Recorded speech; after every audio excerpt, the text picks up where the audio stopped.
La paz de Cristo, hermanos y amigos del Ministerio Cristiano Bandera de Amor, amor a Dios y amor al prójimo. Continuamos y ya estamos llegando al final de nuestro estudio sobre la divinidad. Y hoy vamos a hablar de la conclusión de nuestro tema, el mandamiento más grande del mundo. En Marcos 12, 28 al 31, se repite lo que dice la Biblia en Deuteronomio 6, 4 al 9. Oye Israel, el Señor nuestro Dios, el Señor uno es.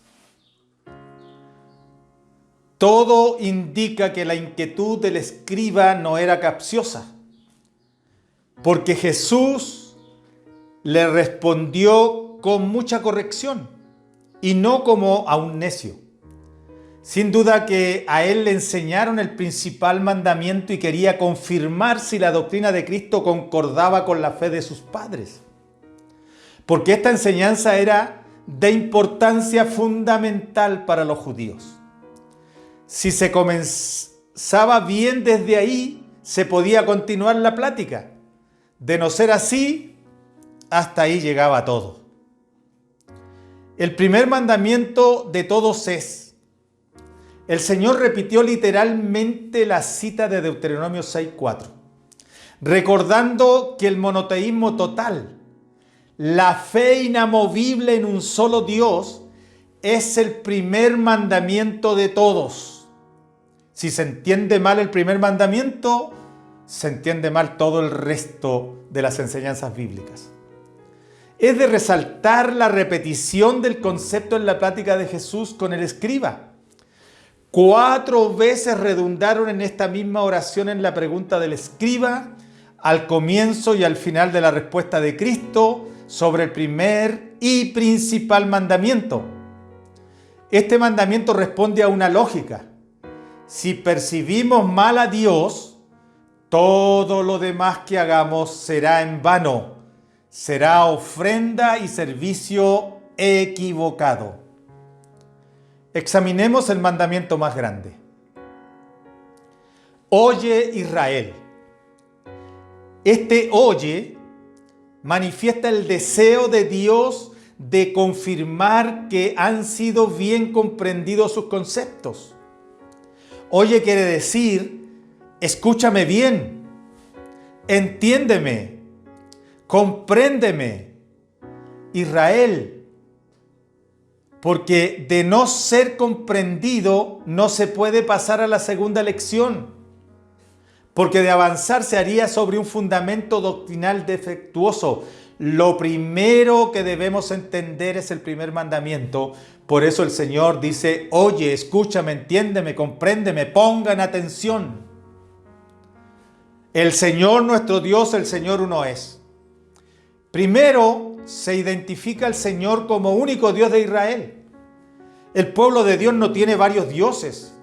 Eso lo hacía especial para Dios y menospreciable para los demás pueblos. Luego se confirma su unidad numérica. Si Dios fuera Trinidad, este sería el versículo que lo debería declarar.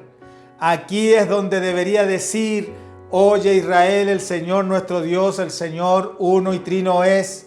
O el Señor uno y compuesto es, pero no lo dijo, porque todos los traductores han traducido correctamente Deuteronomio 6:4.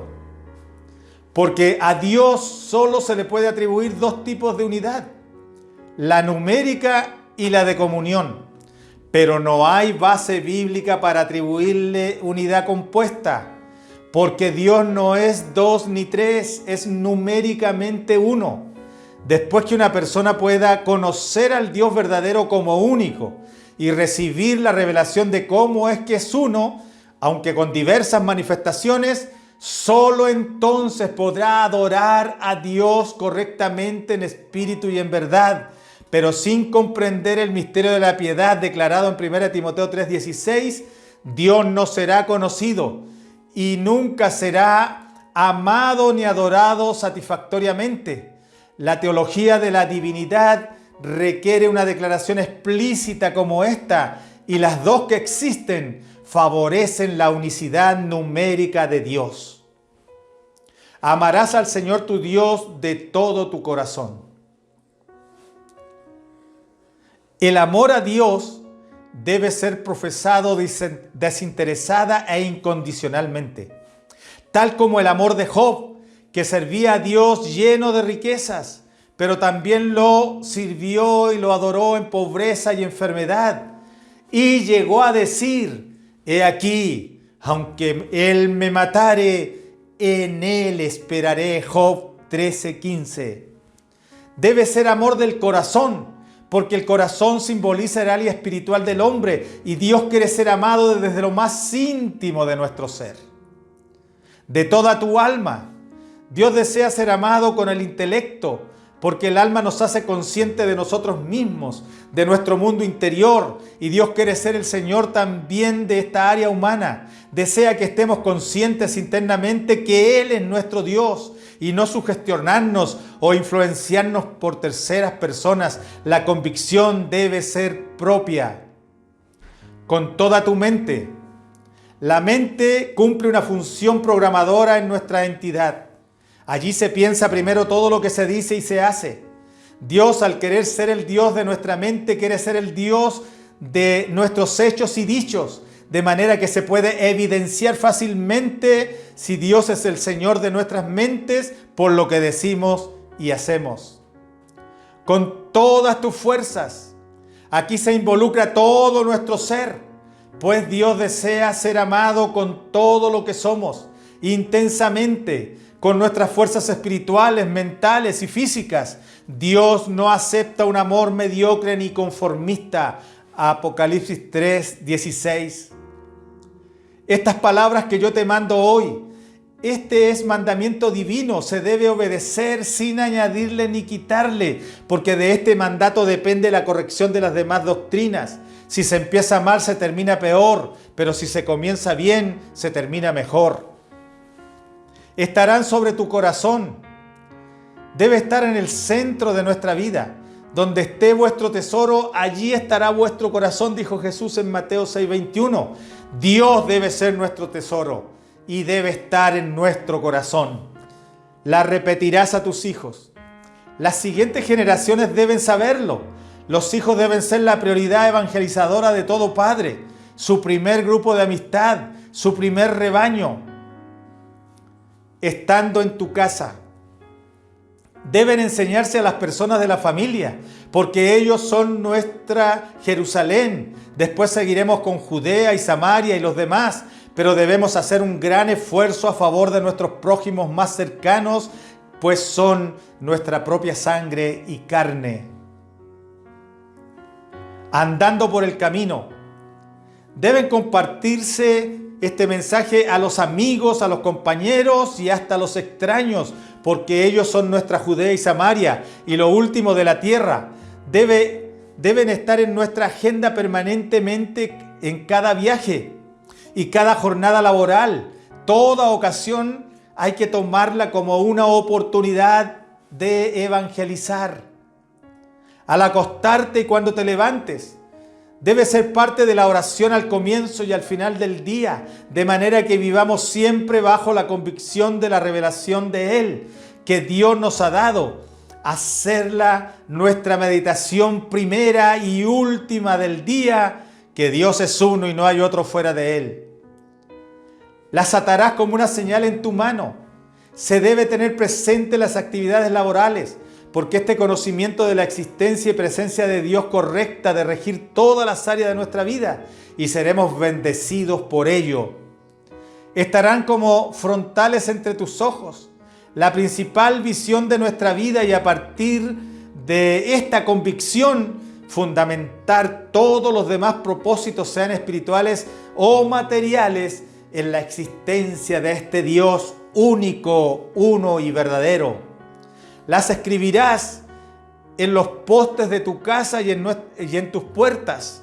Deben estar presentes no solo en el corazón, también audible y visible en nuestro hogar, viviendo bajo esta convicción. si algo va a adornar nuestros hogares físicamente, debe ser un recordatorio del Dios al cual servimos, que es uno y único. El segundo mandamiento más grande es: amarás a tu prójimo como a ti mismo. No hay otro mandamiento mayor que estos. Marcos 12, 28 al 31. Este mandamiento es semejante al primero, pero no es el primero, pues la palabra lo clasifica como segundo. Su importancia es por estar relacionado íntimamente con el primero. Se puede afirmar que este mandamiento es la evidencia práctica del primer mandamiento, 1 Juan 4, 7 al 8. Amarás a tu prójimo como a ti mismo. El hombre fue hecho a imagen y semejanza de Dios. Además, la manifestación cumbre de Dios, arma estratégica, teofanía más perfecta y permanente, es su encarnación. Por lo tanto, la manera más clara de demostrar nuestro amor por Dios es amando a nuestro prójimo como a nosotros mismos. No hay otro mandamiento mayor que estos: aceptar y conocer que Dios es uno, y a partir de esta comprensión amarlo con todo nuestro ser, poniéndolo como centro gravitacional de nuestras vidas y como evidencia de nuestra comprensión y amor por Dios. Amar a nuestro prójimo como a nosotros mismos es lo máximo. No hay otro mandamiento, sacrificio ni ofrenda que pueda superar la grandeza de los dos más grandes mandamientos del mundo: amar a Dios y amar al prójimo. La comprensión sabia del escriba. Marcos 12, 32 al 34. El escriba dijo: Maestro, verdad has dicho, que uno es Dios y que no hay otro fuera de Él. Esta es la verdad de Dios, la verdad de su palabra, la verdad de la Biblia, del Evangelio. Dios es uno y no hay otro fuera de Él. El escriba confirmó con la respuesta de Jesús que la doctrina del Maestro estaba en línea con lo enseñado por Moisés, al decir que era más que todos los holocaustos y sacrificios.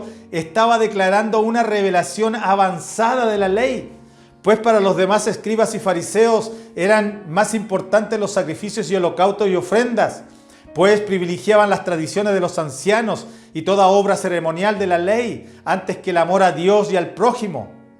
Pablo dijo que el cumplimiento de la ley es el amor, Romanos 13:10, que toda la ley se cumple con amar al prójimo como a uno mismo, Gálatas 5:14. Santiago dijo que el amor al prójimo es la ley real, Santiago 2:8, porque la única manera de demostrar que amamos a Dios es amando al prójimo.